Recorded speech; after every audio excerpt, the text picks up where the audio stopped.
Hello everyone, आप लोग कैसे हैं।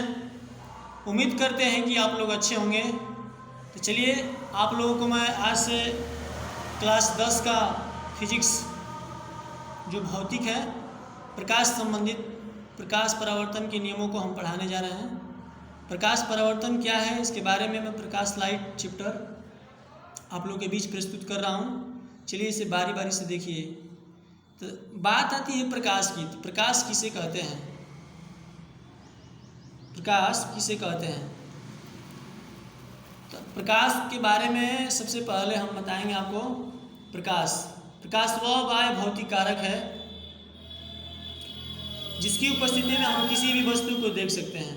अर्थात प्रकाश एक प्रकार की विद्युत चुम्बकीय ऊर्जा है जिससे हमें देखने की किसी वस्तु की अनुभूति होती है। प्रकाश देखिए, यह दो माध्यमों में चलता है, एक सघन एक विरल। सघन माध्यम वैसा माध्यम होता है जिसमें प्रकाश कुछ हद तक जाने के बाद कम दूरी तय करता है, और विरल माध्यम वो होता है जिसमें अधिकतम दूरी सफर कर। तो ठीक है, देखिए बारी बारी से दिया है। प्रकाश स्रोत क्या है। तो प्रकाश स्रोत का मतलब कि जिससे प्रकाश निकलता हो, अर्थात प्रकाश स्रोत वैसा स्रोत है जिससे प्रकाश स्वयं उत्सर्जित होता है, जैसे मोमबत्ती, दिया, मोमबत्ती, लालटेन, लैंप इत्यादि। अब आता है कि प्रकाश स्रोत कितने प्रकार के होते हैं। तो प्रकाश स्रोत मुख्यतः दो प्रकार के होते हैं, एक दीप्त होता है, एक प्रदीप्त होता है। तो दीप्त का मतलब होता है वैसा प्रकाश स्रोत जिसमें स्वयं प्रकाश निकलता है, उत्सर्जित होता है, उसे हम प्रदीप्त प्रकाश स्रोत या आत्मदीप्त प्रकाश स्रोत कहते हैं। जैसे में सूर्य हो गया, लालटेन हो गया, बिजली का जलता हुआ बल्ब हो गया। आता है दूसरा अप्रदीप्त। और अप्रदीप्त में देखिए क्या होता है, वैसे प्रकाश स्रोत जिससे स्वयं प्रकाश नहीं निकलता है, जैसे ईंट, मकान इत्यादि। इन सब को हम अप्रदीप्त प्रकाश स्रोत कहते हैं। चलते हैं, अब बात आती है किरण की। तो किरण क्या है। तो प्रकाश की गमन पथ की दिशा, प्रकाश के गमन पथ की दिशा को हम किरण कहते हैं।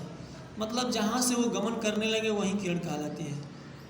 फिर आता है प्रकाश प्रकीर्णन, स्कैटरिंग ऑफ लाइट। सूर्य के प्रकाश का धूल कणों द्वारा अवशोषित करने के बाद प्रकाश के चारों दिशाओं में वितरित होने और फैलने की प्रक्रिया को हम प्रकाश प्रकीर्णन कहते हैं। प्रकीर्णन का मतलब होता है बिखराव। अगला देखिए, प्रकाश पुंज क्या है। तो किरणों के समूह को हम प्रकाश पुंज कहते हैं। यह मुख्यतः तीन प्रकार के होते हैं।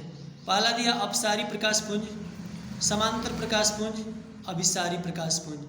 तो बारी बारी से इसके बारे में हम चर्चा करते हैं। तो पहला दिया है अपसारी किरण पुंज क्या है। देखिए, अपसारी का मतलब होता है फैलाना। जिस प्रकाश पुंज की सभी किरणें एक बिंदु से निर्गत होकर सभी दिशाओं में फैल जाती हैं उसे अपसारी किरण पुंज कहते हैं। मतलब वो एक दिशा से निकलेगी और सभी ओर फैल जाएगी, इस तरह की किरण पुंज अपसारी कहलाएगी। दूसरा दिया है समांतर किरण पुंज। जिस प्रकाश पुंज की सभी किरणें एक दूसरे के समांतर होती हैं उसे समांतर किरण पुंज कहते हैं। अब आता है अभिसारी किरण पुंज। जिस प्रकाश पुंज की सभी किरणें एक बिंदु पर मिलती हैं उसे अभिसारी किरण पुंज कहते हैं। ठीक, बात आती है कि प्रकाश का चाल। तो प्रकाश का चाल निर्वात में 3 लाख किलोमीटर प्रति सेकेंड होता है, अर्थात 3 × 10⁸ मीटर प्रति सेकेंड होता है। उसी प्रकार प्रकाश सरल रेखा में गमन करता है। प्रकाश एक विद्युत चुम्बकीय तरंग है। ठीक है, तब तक के लिए इतना काफ़ी है।